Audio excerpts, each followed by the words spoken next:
Manikanta Sonia rock housemate shock అన్నట్లుగా 'big boss' house ప్రస్తుతం మారిపోయింది. 'బిగ్ బాస్'ది ఏమైనా ఐడియాయా? ఆఖరికి ఎలిమినేట్ అయిన కంటెస్టెంట్స్‌ని ఈ విధంగా రప్పించి మరి వాడేసుకుంటున్నాడు.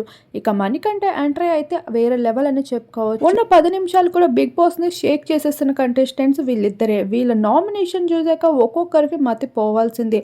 ఇక వైల్డ్ కార్డ్స్ అంతా చాలా పద్ధతిగా నీట్‌గానే ఉన్నారు. కానీ హౌస్‌లో ఉన్న కంటెస్టెంట్స్ రెచ్చిపోతున్నారు అంటూ ఇక వచ్చిన వీళ్ళైతే నామినేషన్ వేస్తూ ఆడాల్సిన మాటలే కాదు, వీళ్ళ మధ్యన ఉన్న విషయాలను కూడా బయట రివీల్ చేసుకుంటూ గొడవలు పెట్టి మరి వెళ్ళడం జరిగింది. ఇక బలైపోయింది ఎవరైనా ఉన్నారు అంటే అది నిఖిల్, యష్మి అని చెప్పాలి. నిఖిల్ అయితే యష్మితో నాకు ఎటువంటి సంబంధం లేదని చెప్పేసరికి యష్మినికి విపరీతమైన ఈగో టచ్ అయ్యి ఏడవడం కూడా మొదలుపెట్టేసింది. తను అలా ఏడుస్తూ ఉంటే హౌస్‌మేట్స్ అంతా తన కోసం సపోర్ట్‌ని అందిస్తే, ఇంకొంతమంది మాత్రం తప్పేముంది క్లారిటీగా మాట్లాడుకోవడం మంచిదే కదా అంటూ మాట్లాడుతూ వచ్చేశారు.